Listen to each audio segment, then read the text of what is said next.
To this. Okay, so we're going to recover this slide again because in my idiotic state I forgot to record. Alright, power on stuff test basically is just a series of tests to make sure that the hardware is working just fine. Master boot record, that is the primary partition that you're going to have on every hard drive that will, or your main primary hard drive anyway, that will help boot into your operating system with what we call a bootloader. The bootloader just says whether you're Lilo or Grub in Linux, or if you're the Windows bootloader for Windows, it's what's going to get you into your operating system. It looks for the active partition, which is pointed to by that master boot record. That master boot record then reads it and says, okay, here's where the first file needs to go. Okay?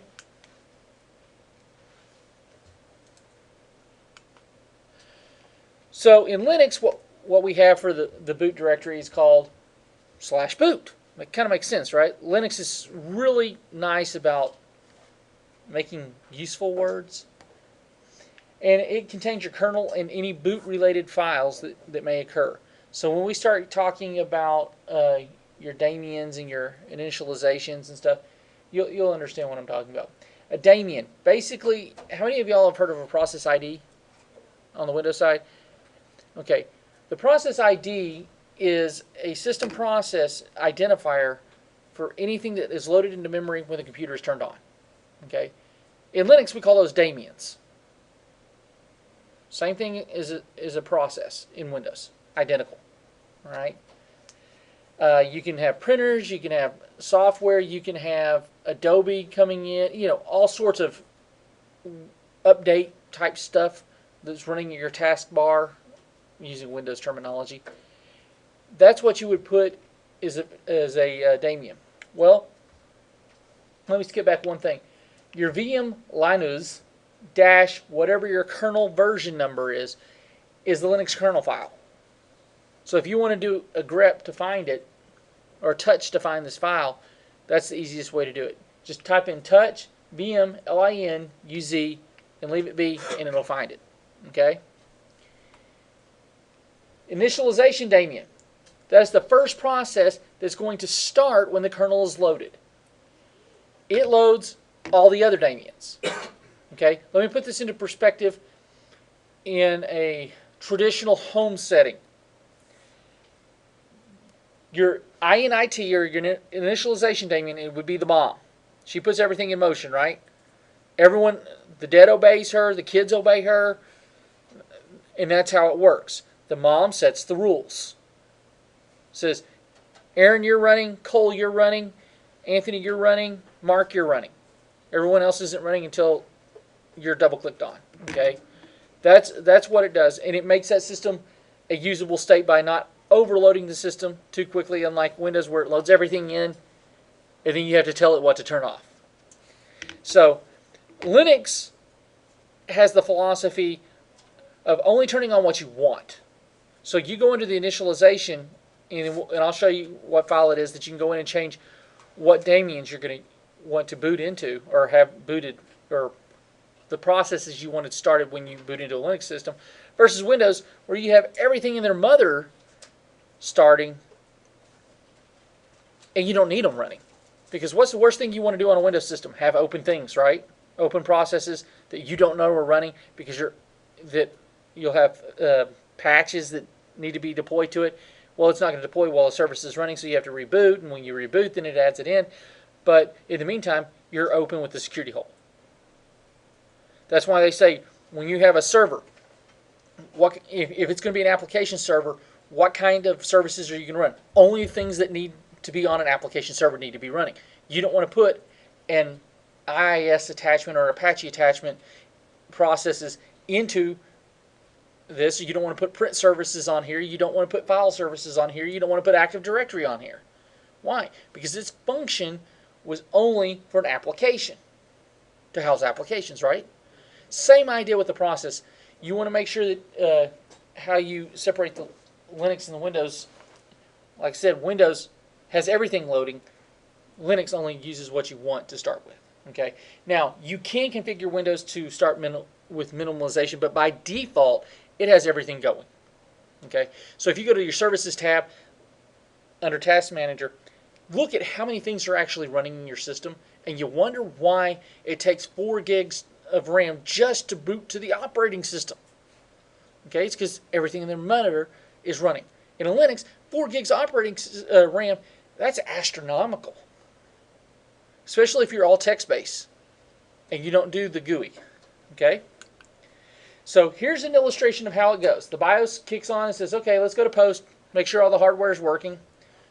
Post then points to the master boot record, or the GPD, or GPT, and then that goes to the bootloader, in this case either Lilo or Grub, and it's going to go underneath the boot folder to the VM Linux dash whatever the kernel is. That's your folder. You want to know where your... So if I ask you, where is your boot folder? Or where is your kernel located? Could you tell me? If I give you a scenario, kernel vmlins dash 12345 is located on your system. Where is it located? What directory? What would you give me? It's going to be boot, and then the subdirectory of vmlinux, call that.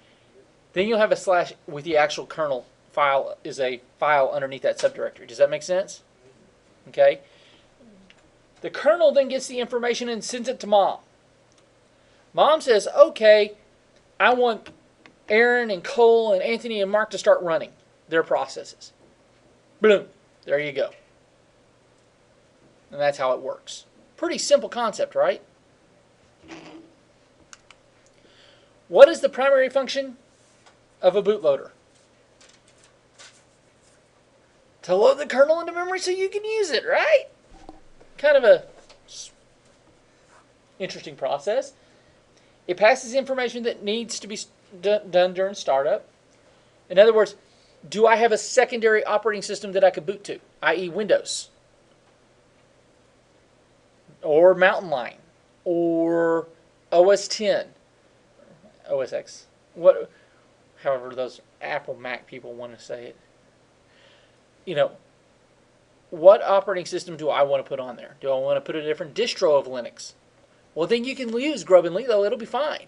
But if you're putting a non-Linux / Unix native system on a Linux box, you will have to use a different... It'll bring it up. You'll have to do a different bootloader, but we'll talk about that. The two most common Linux bootloaders are Grub and Lilo. We're going to talk about both of those. Grub. It has 3 stages. And for my life, I don't understand why they have a 1.5 stage. I would have called it 2, and then stage 3. But in the instance, what you have is stage 1. That's the first major part of Grub. It's located on your master boot record, and all it does, it says, "I'm here." Does it even need to be a stage? Honestly, I mean, come on.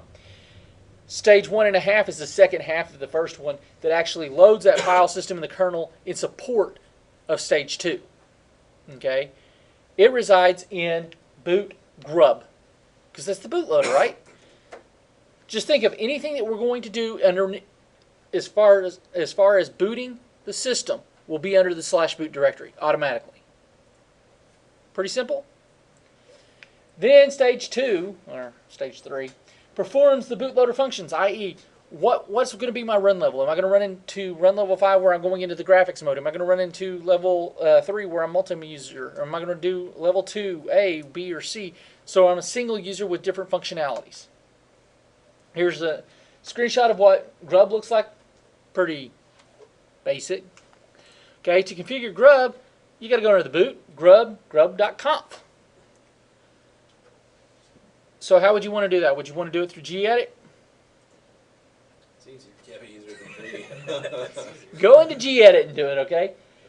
And basically, this is what's going to happen is if you're going to, hard drives and stuff are going to be, say, like hard drive, and it'll give you HDA, HDB, HDC, comma, whatever the partition is.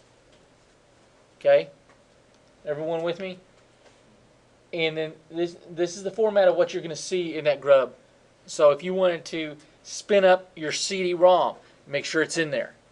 If you have a DVD rewritable, make sure that's listed on there. You see what I'm saying? So essentially you're mounting them right here by in the grub conf. Is you're saying, here's everything that I need on my boot for this operating system. Okay, grub's root partition is underneath boot, and it contains the stage 2 bootloader or the grub.conf file. It allows manipulation of that bootloader to change it to whatever you want. I mean, you can put password protections, or you can leave them not. And the grub-md5-crypt command means it's going to encrypt it with an MD5 hash. So you'll have to have a password to get into that conf file. Now, how nice would that be if you set that? But don't forget it. Be nice. I'll just run the MD5 hash through a password cracker. Yep. Exactly. If you press any key during the first 5 seconds of a BIOS post test, you're going to get the graphical grub menu. Okay? You'll come to the familiar grub user prompt to enter commands. Why is it a user prompt, not an administrator prompt?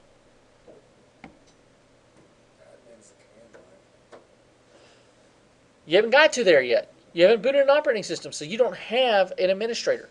You don't have a typical user. It's just a command line. So don't get confused with that, all right? Grub-install command.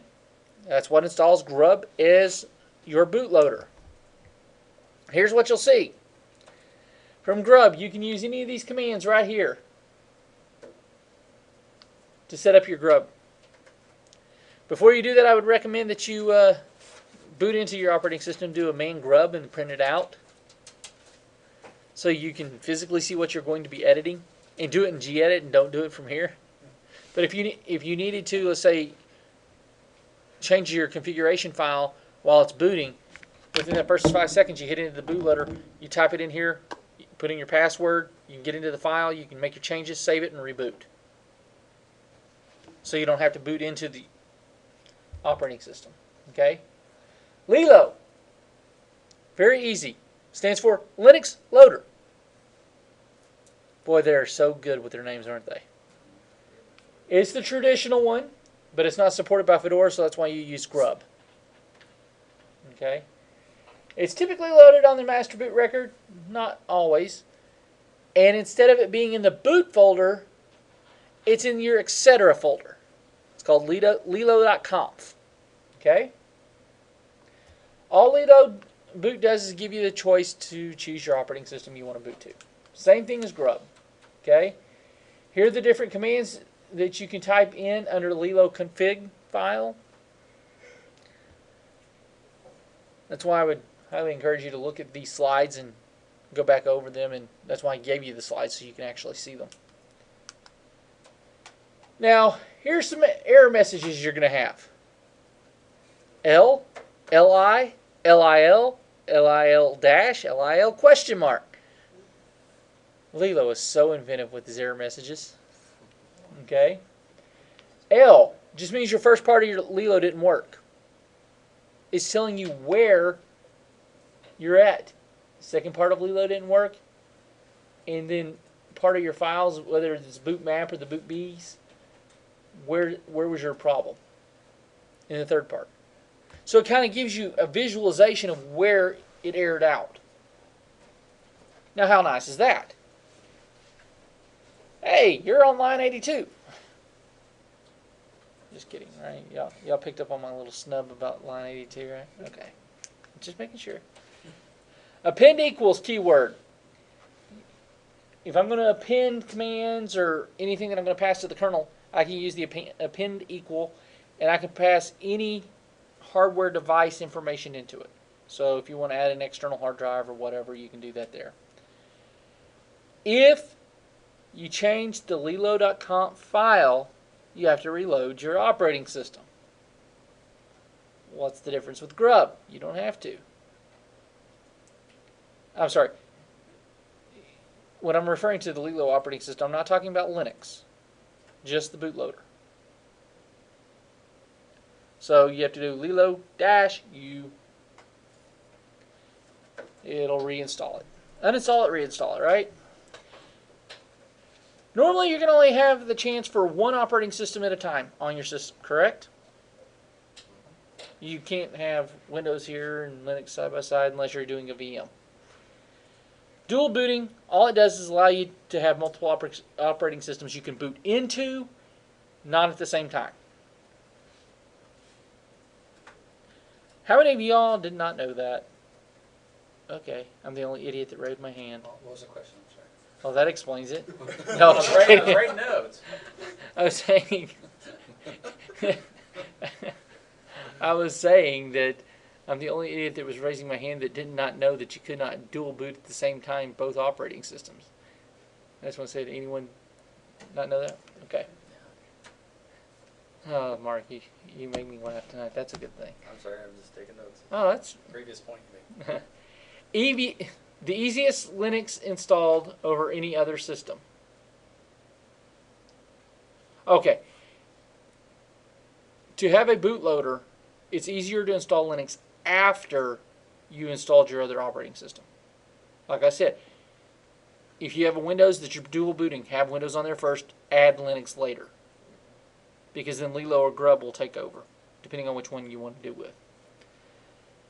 Lilo and Grub cannot go directly into the Windows kernel. So, Grub will load a bootloader from the Windows partition. And then I'll show you a program which will help you do all this. And then Lilo uses the other equals keyword to show what partition it is for the fat partition so that you can do that. All right? Here's a Grub view of a dual boot system. You can choose which one you want to log into. EasyBCD is the program that I'm going to talk to you about. To add components to a Windows bootloader. You can also use NeoGrub if you wanted to. You can add that to the Windows bootloader to allow Linux support, Linux help. What it does is it copies the grub.conf into the Windows NST folder and allows it to work. At the next boot, Windows bootloader will prompt you to choose between your Windows or starting the Neo bootloader. You can go into the Neo bootloader, then you can load Linux. Does that make sense? It just gives you an additional step to do it that way. But here's what EasyBCD does. You just come over here to the Neo tab and then you can install it from there. And then you'll see, you're not going to see a Linux here. You're going to see Neo bootloader. And then you can run from there your Linux. Linux initialization, you have the kernel. It is going to assume control after Linux is loaded. In other words, after that first daemon kicks into play, the mama daemon, then the kernel is going to assume control and allow you to work your operating system. Your configuration for your initialization daemon, your init daemon, is the etc. init directory. Okay? That's, or it's actually etc. init tab. That's the one you're going to want to edit. And that's one where you want to turn them off or turn them back on to specific daemons for the system. When you've actually booted into Linux, like Windows, can you go in there and turn processes off? You Or do can. you have to edit this account? Well, this particular init is only what's going to, it tells them what is going to load when the system is started. Okay. It's like that startup config when you go into MS config and you bring up start and then you can go through and choose. Same idea. You're just, instead of editing a file like you do in Linux, you just do a checkbox in Windows. Gotcha. And it edits that file behind the scenes so you don't screw anything up. All right. Run levels, like I talked about, is part of that initialization daemon. It's going to say, are you going to go in graphical view, which starts what two terminals? What two terminals? 1 and 7. 1 and 7. If I go into textual mode, what terminals? 2 through 6. 2 through 6. So that's why when you open up a terminal and you're on TTY2 when you first open it up, why? Because you're asking to go into a textual terminal. Now, if you hit Control Alt F1, it's going to take you back and close out the screen, because now you're back in a graphical terminal. Does that make sense? When you go into Linux, your GUI that you're familiar with is not like an operating system like Windows, as much as it is a textual format of a graphical format of your textual terminal. That's all it is. Because everything you do in there just runs the code behind the scenes so you don't see it. And if you type in run level, it'll tell you which level you're at. So if you're in TTY2, you type in run level, what is it going to say? Well, it's going to tell you what run level you're at. Okay? Whether you're in single mode, multi-user mode, or whatever. Your init command, you can use that to change what operating system run level you're going to do. So if you really want to be mad and make people mad, go in and change their init to 0. That's the halt. Oh gosh. That means they can't do nothing. They don't get a choice to go back in there and do it. At that point, you got to reinstall. If you weren't the one that configured it. That's not cool. So don't ever change your run level to 0. I did that to an instructor. Maybe that's why I got the B in the class instead of the A. Anyway, a halt command means there's nothing in the system's running. It's just ready to be turned off. Okay, so if I'm at the command line and I do Going to change into the init. I just tell ini whatever. You want to do the Space 0, it'll shut it down. No. You got to go into the init file and change the run level equals to 0. When you type in run level at the command, all it's going to tell you is what run level you're at. You have to change the initialization file because change the mom file. When I'm at the command line, I want to restart it. I can go init 6 to restart it. Yeah. Init 0 to shut it down. No. I think init 0, because I was doing some practicing with it, and I remember to do a quick restart. I did init 6, and it just restarted it. I usually I just kill everything when I want to do it, and I just do a forced shutdown. I've never done the init 0 or the init 6 like you were talking about, so I don't want to say yes or no and answer that. But that's where the run level command is from. So if you're saying go into this and look for this run level, there might be a little bit more to that command. I don't know. Like I said, I have not messed with that. I usually just do shutdown force and make people mad that way. So the syntax to change the run level would just be init. Well, if you're in the init file, then it'd be run level equal whatever. Okay, and you can change it from that textual area as well if you do a VI or whatever.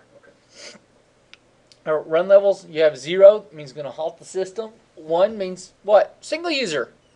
You can use lower or upper case S for single user. However, or you can type out single, but you cannot use M for multi-mode, for multi-user mode. You can only use 2. You can use 3 for multi-user mode. You're not going to use 4, but you can use it if you want to. 5 is the graphical mode. If you really want to make people mad, do 6. It gets to this, reboots. Gets to it, reboots. Gets to it, reboots. You got format, huh? Huh? You don't have to format and start over. No, you can go in there and change it. Yeah. You know where it is. But by the time it gets in there to read it, you've already passed it. And then people will get mad and walk off, and then they come back and it's back to rebooting again. So there's a lot of little tricks you can do to make people mad in Linux too. Okay? If you're looking in the initialization file, you're going to see this ID 5 initialization default. What that does is it says, I'm running my run level at 5. Okay? Runtime configuration scripts. If you wanted to add some scripts that you don't want to put, or add those daemions to a script that you don't want in the init file, you can do this. Every time you can run into etc rc.d rc.sys init, which will put the daemon into the system instead of booting up on processes. Does that make sense? Instead of it normally booting up like a normal daemon, you're adding it later. That's all it is. The initialization daemon, all it is the etc rc.d rc5 script. That's it. And there's also an rc1 which executes files. Here's your default script for the initialization daemon, and it wouldn't run anything that's in rc1. And you were asking what? Or you're saying that each run level will have certain scripts that will run Mhm. for that run level. And that's what it's looking for. But you can specify run level 1, 2, whatever. If you want to go into the var log in messages, you can go in there and see what messages, if you had anything that failed during startup or any daemons, or if you had one and you realized, oh, this daemon's not running, you can go into the var log messages and see your initialization and see what happened and what is preventing it from doing it. Sometimes you have you had an extra period or something like that, and it'll screw things up. Okay, initialization. Now, if I ask you what the processes are, you're going to start with your initialization daemon, your mama daemon. It's going to go into your system initialization daemon, which says, okay, I'm going to start my system, but what run level am I going to be at? It comes into the initialization tab. Well, it says, okay, my default run level is 5, so I'm going to run the RC5, which will run that RC5.d script. Or if it was a 1, it would run the RC1.d. Does that make sense? Whatever the run level is just going to add it to these. Change that number. 1, 2, 3, 5, 0, 6. Okay? And then it takes that information and pushes it down to the RC local machine, which is your runtime. Alright? Most daemons, however, start from that symbolic link depending on what run level you're at. You can start, stop, or restart services if you wanted to inside that script. That's how you want to code it. That's how you want to code it. Okay, it's specific to you. There's more configuration with Linux, as you can tell by now, than you get with Windows. Now you understand why a lot of people like using Linux servers or Unix servers. It's because you can do a lot more. Service command will start, stop, or restart daemons with the initialization.d directory. Notice, what is that keyword there? Service is a daemon. Make that analogy, and you'll understand this whole concept. To add daemons, just add the executable to that script, init.d. It'll make the appropriate links to whatever run level. Alright? Check config. Anytime you change your initialization, always run check config. Because it'll make sure that those processes will start at that run level that you want them to. Because maybe I don't want it, I only want this process running in single mode and I accidentally put it in multi-mode. Well, that'll tell me. Alright? The NTS, or the NTSysv utility, modifies entries that are in those specific runtime, or the RC1s, RC whatevers, directories. But the easiest way to do all this is just use the service configuration utility once you get into the OS. Alright? It's just like the service tab, startup config for Windows. Is there any questions or concerns on how to boot or get into a Linux operating system through Grub or Lalo? Yes, sir. With that NeoGrub bootloader, could you do multiple Linux? Oh, yes. Yeah, okay. You can do as many as you want. There's no limit to, well, other than maybe physical hard drive space, of how many operating systems. I've been on a Windows machine where there was like 6 or 7, I forget exactly which one it was, Windows operating systems on it. Each one of them did a different function. It was just a test machine, but what were you saying? When you see the C:\\Windows 1, Windows 2, Windows 3, it gets confusing. But go ahead, Mark. I was just saying, what are we using on the Fedora 18 Grub 2? Grub. Because Lilo does not like Fedora. They stopped using it. So you're only going to be messing with Grub. But I still wanted to talk to you about Lilo so that you knew if you go to Red Hat, you can deal with Lilo. I just, when I was going through the exercise, I opened up the virtual thing and checked which version of Grub it had Grub 2.